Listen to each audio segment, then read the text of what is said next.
Bonjour et bienvenue à Prière Inspirée. C'est moi, Frank Poulin, qui va être avec vous pour cette semaine spéciale où nous allons découvrir les généraux de Dieu. Une semaine spéciale où je vais remplacer Jérémy. Je sais que vous l'aimez beaucoup, mais ne vous en faites pas. Il va être de retour très bientôt. Je suis avec vous pour cette semaine spéciale pour la série sur le livre Les généraux de Dieu.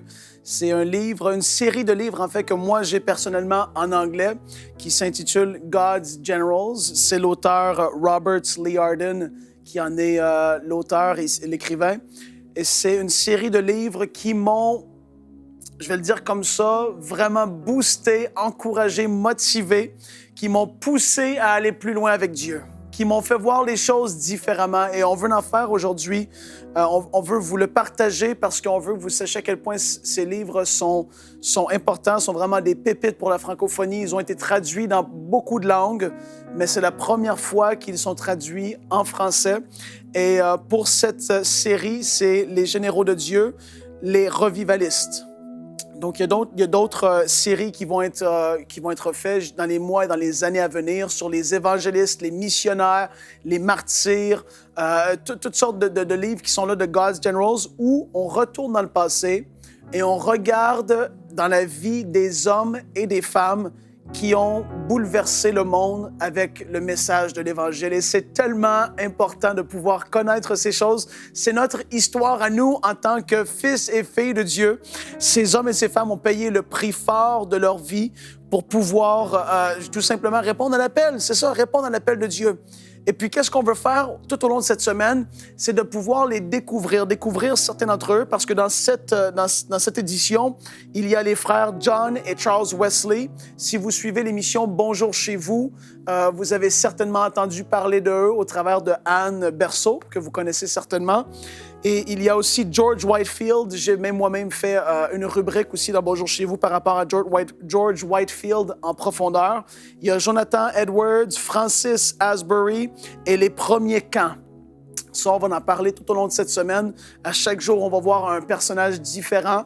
Et je vais pouvoir avoir la grâce de vous exhorter dans un certain sens, en accord avec ce qu'ils ont fait, la vie qu'ils ont eue, et ce qu'ils ont dû accomplir pour Dieu. Et c'est tellement enrichissant, je vous le dis, ne ratez pas les émissions de cette semaine. Je crois vraiment que le Seigneur, comme il le fait à Prière Inspirée, dans toutes les émissions de MCI TV, je crois que le Seigneur va vous bénir particulièrement en découvrant ces hommes pour cette semaine qui ont vraiment bouleversé le monde. Amen. Et donc, sans plus tarder, on va commencer avec les frères John et Charles Wesley. C'est eux qui sont à la tête de ce qu'on peut appeler aujourd'hui la dénomination des méthodistes, du mouvement des méthodistes. C'est eux qui ont démarré cette dénomination-là, mais à la base, il n'y avait pas forcément un arrière-passé de démarrer quelque chose en soi. Ils faisaient juste servir le Seigneur avec ceux qui voulaient se joindre à eux en accomplissant la grande mission d'aller et de prêcher la bonne nouvelle, l'Évangile de Jésus-Christ jusqu'aux extrémités de la terre. Et pourquoi on les a appelés les méthodistes? Si vous ne le savez pas encore, c'est parce que John et Charles étaient des gens très méthodiques, c'est-à-dire à tous les jours, ils devaient absolument, et c'est normal, mais ils devaient absolument prier un certain nombre d'heures, lire la parole un certain nombre d'heures.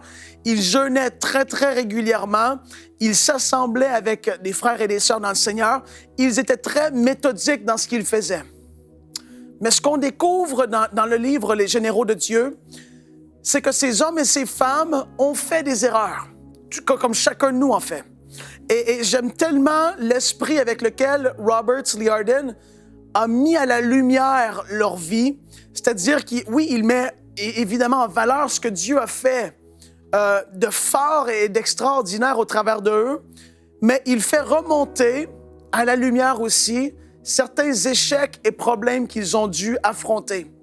Et non pas pour écraser, mépriser, ridiculiser ou dire « voici, ils n'étaient pas parfaits ». Non, c'est pour que nous, dans notre génération, on puisse éviter tellement d'erreurs et de problèmes, que nous, en tant que parfois jeunes prédicateurs, prédicatrices, qu'on puisse éviter toutes sortes de problèmes, autant que ce soit au niveau de la famille, dans les finances, dans la gestion, dans le ministère en général, dans tous les aspects de notre vie. Quand tu regardes à des hommes de Dieu et des femmes de Dieu, comment ils ont vécu, tu peux voir OK, ça, cette erreur-là, ils ont fait ça. Moi, dans ma vie, je vais essayer d'éviter à tout prix. Je vois les conséquences. Et John et Charles Wesley, ils étaient zélés pour Dieu, mais ils aimaient Dieu. Ils l'aimaient tellement, mais il y avait une chose qu'ils n'avaient pas. Vous savez, il y a beaucoup de monde qui vous suivez cette émission à travers la francophonie en Afrique, en Europe, au Canada, dans les Antilles, partout à travers la francophonie, dans des pays que je ne peux même pas imaginer, je crois même. Vous suivez cette émission et puis vous vous dites, mais j'aime Dieu, oh, j'aime Dieu.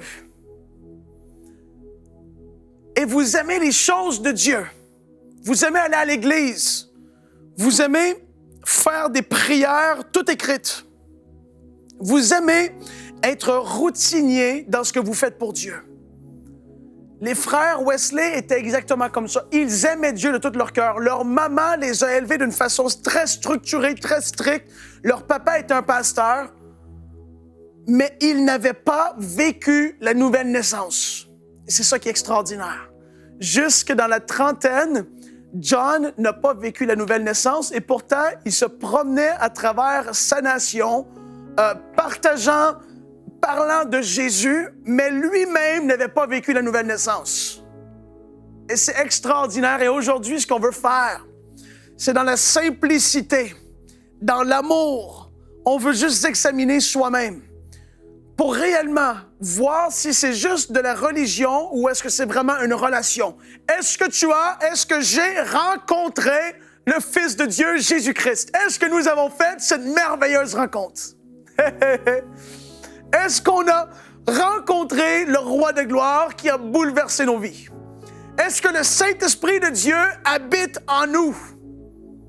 Et vous savez, ça, c'était un point qui était critique. Je vous plonge dans le scénario de l'époque. John et Charles Wesley, nés dans les débuts 1700, en Angleterre, un endroit qui était sous, je vais le dire comme ça, un peu sous l'emprise, un peu sous l'enseignement de Calvin. Vous connaissez les calvinismes. Et qu'est-ce qu'il avait apporté, lui, Jean Calvin? Il avait enseigné que ceux qui allaient être sauvés étaient déjà prédestinés d'avance de Dieu. Personne ne pouvait avoir l'assurance de son salut. C'était impossible pour quelqu'un de vouloir de tout son cœur se tourner vers Dieu et dire « Dieu, je te veux dans ma vie, sauve mon âme !» Et d'avoir l'assurance que Dieu a entendu son cri, c'était pas possible. Tout le monde qui allait être sauvé était déjà prédestiné à l'être. On ne pouvait rien faire de plus. Tout le monde était dans une attente de savoir est-ce que je vais être un chanceux ou une chanceuse qui aura le droit d'être sauvé et d'aller avec Dieu pour l'éternité ou est-ce que je vais être perdu pour l'éternité en enfer? Ça, c'était le contexte dans lequel ils habitaient. Ça change les choses. Aujourd'hui, on a cette grâce d'avoir des enseignements riches. Le Saint-Esprit, depuis les 50 dernières années, a apporté une révélation sur la parole de Dieu qui est extraordinaire. Les profondeurs, les réalités prophétiques, les choses qui ressortent de la parole de Dieu aujourd'hui.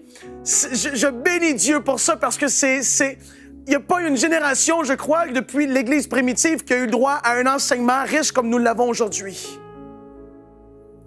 Et les frères John et Charles Wesley étaient très méthodiques dans leur façon de faire. Et ils ont rencontré un groupe de personnes qui s'appelait les Moraves. En anglais, les Moravians. Les Moraves étaient un groupe de personnes qui, au départ, étaient en Allemagne. Et puis, c'était des gens qui avaient fui les oppressions politiques qui voulaient tuer les gens qui reniaient la religion de la nation. Ils voulaient tuer les personnes qui ne voulaient pas se soumettre à ce que l'Église, entre guillemets, voulait leur faire faire. C'était des gens qui avaient lu la parole de Dieu pour eux-mêmes. Cette parole, ils l'avaient lue. Ils avaient vu ce qui était écrit. Ils avaient eu la révélation du Saint-Esprit qu'il n'y a personne qui peut être sauvé.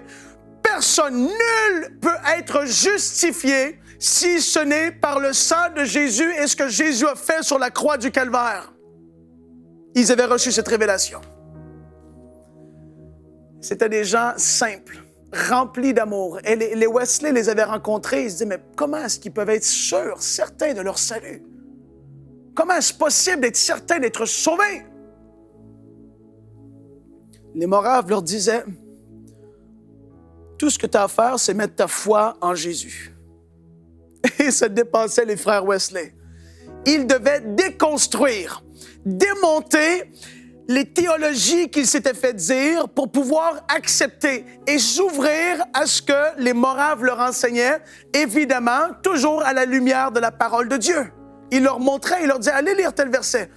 Regardez ce que la Bible dit. Et là, ils lisaient les versets. Et eux-mêmes, ils disaient, mais c'est vrai. Et ils découvraient la parole de Dieu d'une autre façon, parce que pour beaucoup de personnes, vous me suivez, vous lisez la parole de Dieu, et c'est comme si ce serait écrit dans une autre langue. Si vous parlez le français, c'est comme si vous lisez du chinois. Si vous parlez l'anglais, c'est comme si c'est écrit en russe. Vous n'arrivez pas à saisir ce que dit la parole de Dieu. Les frères Wesley lisaient la parole de Dieu sans la complète révélation du Saint-Esprit encore dans leur vie.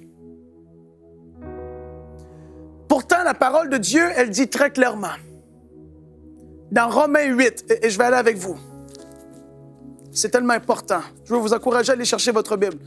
Ah, ça va être une bonne semaine, j'en suis convaincu. Nous allons vivre des temps extraordinaires avec Dieu. Romains, chapitre 8, à partir du verset 16, et le verset 16 en fait. La parole dit, l'Esprit lui-même, l'Esprit de Dieu, lui-même rend témoignage à notre esprit. L'esprit qui est en nous. Nous avons un esprit. Je vous rappelle, nous sommes premièrement un esprit qui possède une âme qui habite dans un corps.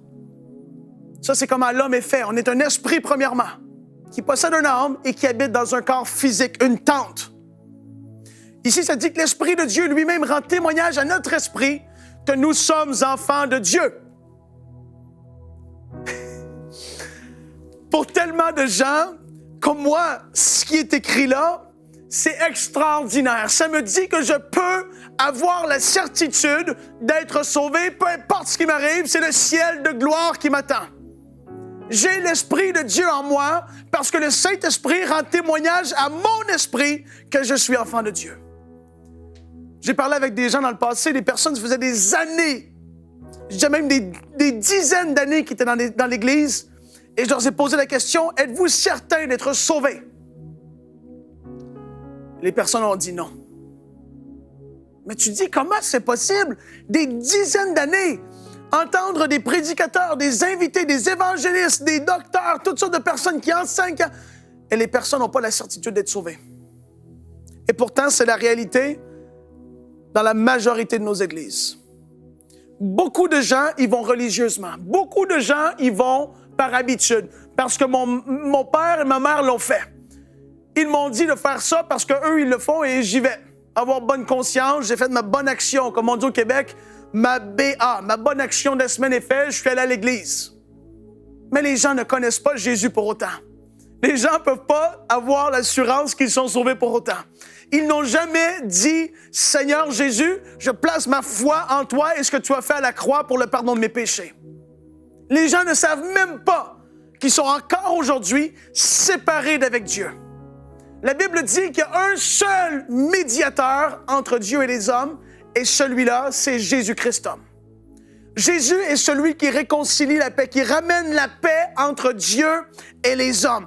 Il les réconcilie ensemble au travers de son œuvre qu'il a fait sur la croix. Il y en a un seul qui a le pouvoir de faire ça. Un seul qui a vécu parfaitement. Un seul qui a versé son sang sur cette croix pour le pardon, la rémission des péchés. C'est pour ça que Jean, quand il l'a vu, il a dit, voici l'agneau de Dieu qui ôte le péché du monde. Hey, matolo brasse. Voici l'agneau de Dieu qui ôte le péché du monde. Il n'a pas couvert le péché, il l'a ôté. Ôté le péché du monde. Et pour Jean, le prophète, dans les évangiles, le cousin de Jésus, si on peut le dire comme ça, c'était la meilleure des nouvelles. Il a vu, spirituellement, il a vu plus que Jésus. J'ai déjà parlé avec des personnes qui allaient à l'église toute leur vie, qui avaient 90 ans. Et j'ai dit, mais qui est Jésus? Connaissez-vous Jésus, madame? Plus de 90 ans. J'ai dit, mais c'est qui Jésus pour vous?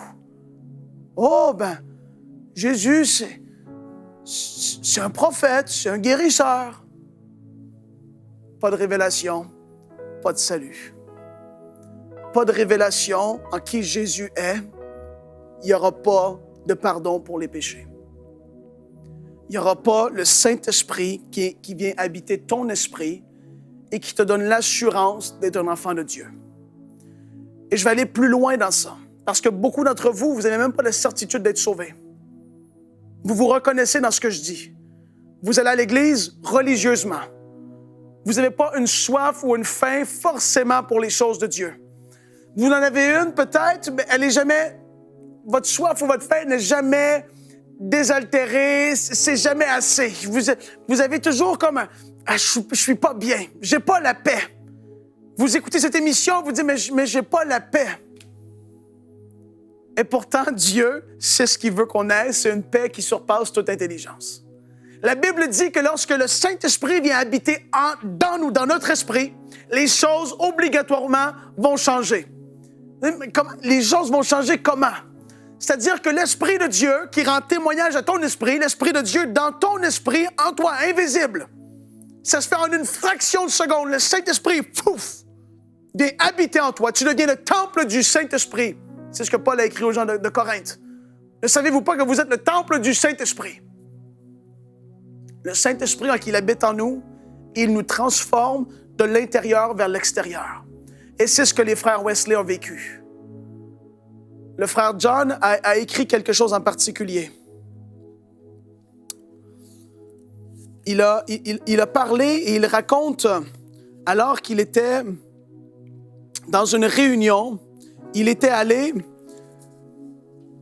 et il n'était pas sauvé encore. Il aimait Dieu, mais il était allé dans une réunion en particulier. Il a écrit, dans la soirée, je suis allé avec réticence à une réunion dans la rue Aldersgate où on lisait la préface de l'Épître aux Romains, écrite par Luther.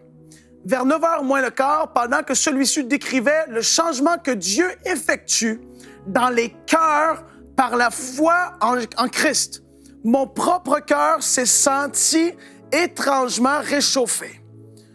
J'ai senti que je croyais en Christ.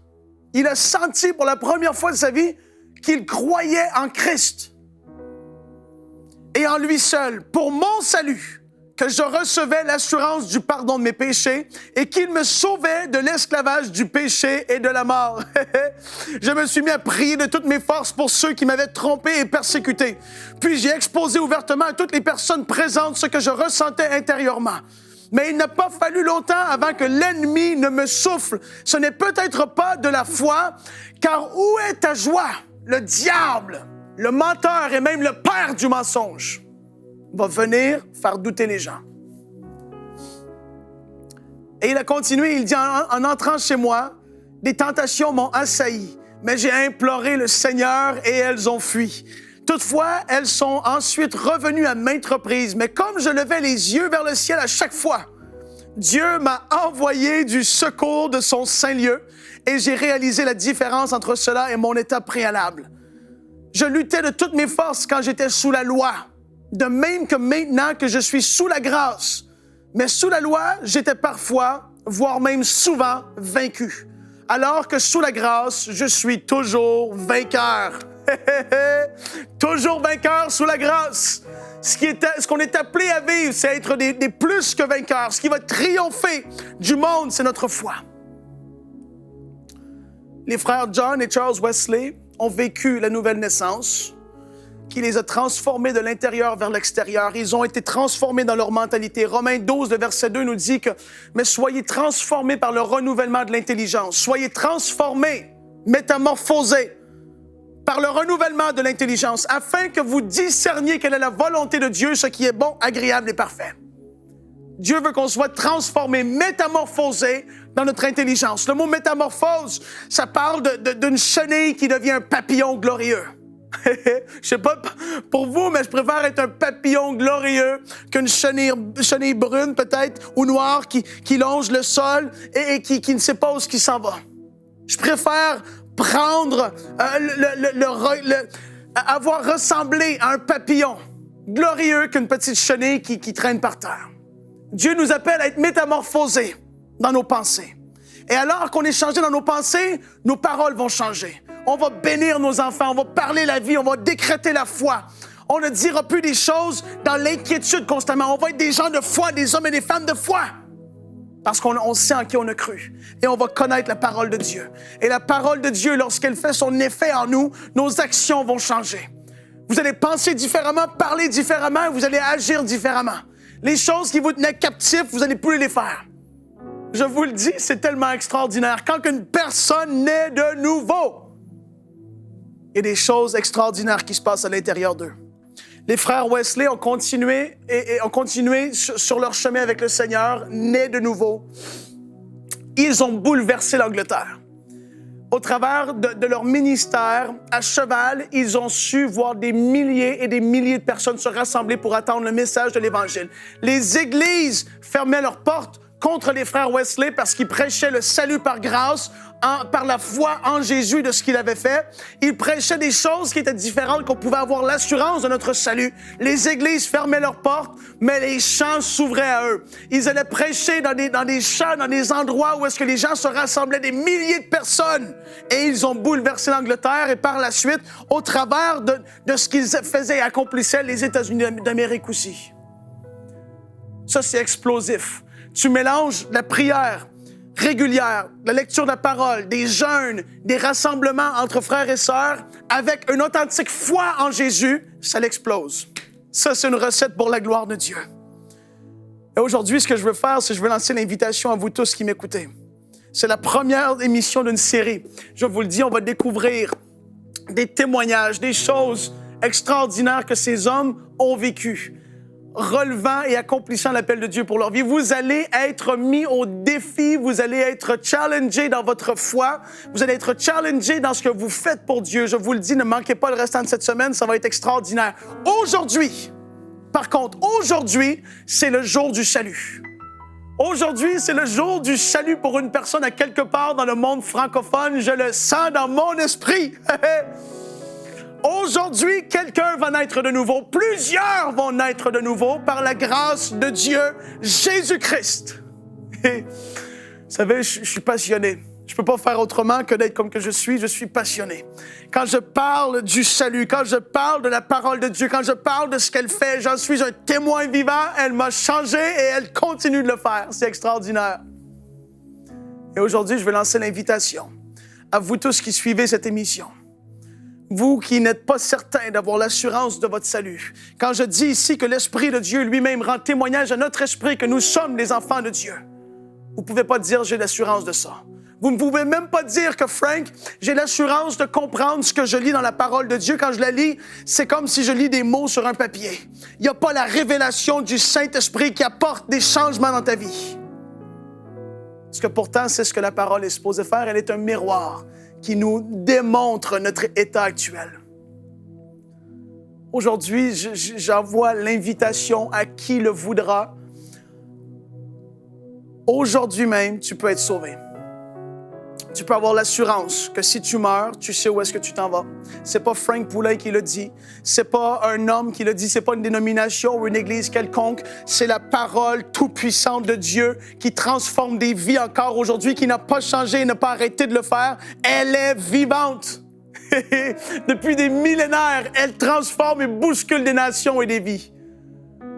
Aujourd'hui, si tu veux faire cette paix avec Dieu, tout ce que je te demande de faire, c'est de tout ton cœur. Dieu voit la sincérité. Il n'y a rien d'écrit. Moi, c'est spontané ce que je vais te dire de répéter. Ça vient du cœur.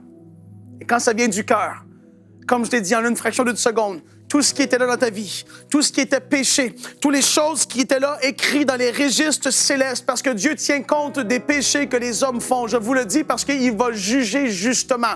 Tôt ou tard, chaque homme, chaque femme va passer devant Dieu et il va dire, voici, voici, voici, voici. Il n'y aura aucune défense. Mais ce qui est glorieux, c'est quand que Jésus est allé sur cette croix, son sang qui a versé, a enlevé pour ceux qui placent leur foi en lui, a effacé toute condamnation qui reposait contre eux. Tout ce qui était écrit devient lavé et ça devient blanc, plus blanc que neige, comme dit le vieux cantique. Oui, blanc, plus blanc que neige. Ferme tes yeux là où tu es si tu veux accepter le Seigneur aujourd'hui.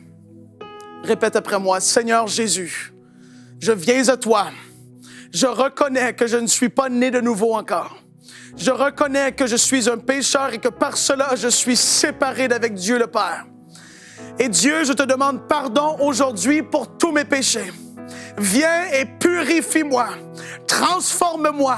Lave-moi par le sang de Jésus afin que je sois blanc comme neige. Je veux aujourd'hui même être ton enfant. Je veux avoir l'assurance que moi, si je meurs, je sais où est-ce que je m'en vais. Je veux avoir l'assurance que quand je vais lire la parole par ton esprit, tu vas me révéler des choses afin que je sois transformé en la même image que Jésus de gloire en gloire. Malotobro célébré. Seigneur Jésus, je t'accepte comme Sauveur et Seigneur. Entre dans ma vie. Sois le Seigneur de ma vie. Je crois que tu es mort et bien plus que ça, tu es ressuscité le 3e jour. Je mets ma foi en toi. Ma confiance est placée en toi. Je sais que par mes propres forces, je ne peux pas être sauvé ni arriver même proche de cela. Mais aujourd'hui, je décide de prendre la décision de mettre ma foi complètement en toi. Non pas dans mes œuvres, non pas dans mes choses que je peux faire méthodiquement, non pas dans mes prières récitées, mais Seigneur Jésus, je mets ma foi entièrement en toi. Au nom de Jésus, Dieu, je t'ai prié. Et je te remercie pour ta grâce dans ma vie. Amen. Vous savez, il n'y a rien de plus glorieux, plus extraordinaire pour moi que de savoir que des gens qui sont nés de nouveau, en écoutant, en regardant une simple émission, sachant que leur vie à tout jamais va être transformée. Connectez-vous à une bonne église locale. Ayez un pasteur qui va être là pour vous aider, pas à pas dans votre cheminement spirituel. Continuez à suivre MCI TV. Nous sommes une famille. Nous voulons juste voir le corps de Christ évoluer, grandir dans les voies du Seigneur. C'est tellement, tellement beau de voir ce que Dieu fait à travers la francophonie. Ah, alléluia! Je vous aime beaucoup avec l'amour du Seigneur, comme on dit. Vraiment, je suis reconnaissant pour ce que Dieu a fait aujourd'hui. Je veux vous inviter à commander, si vous le voulez, le livre. Allez sur générosdedieu.com. L'adresse s'affiche au bas de l'écran, générosdedieu.com. Allez vous procurer le livre. Vous allez pouvoir le lire pour vous-même. C'est le volume numéro 1. Il n'y en a pas d'autres de sortis encore, mais très certainement, ils viendront. Les revivalistes. Je vous le dis, ça m'a bousculé. J'ai lu tous les volumes en anglais déjà et c'est tellement une grande bénédiction. Je vous le dis, procurez-vous ce livre afin de voir Dieu faire des changements dans votre vie aussi. Premièrement, on lit la parole de Dieu, mais deuxièmement, c'est important de pouvoir avoir des récits, des choses qui vont nous booster, nous motiver, nous mettre au défi, nous pousser à aller plus loin pour Dieu. Amen. Je vous bénis au nom de Jésus et à très bientôt pour une prochaine émission de Prière inspirée.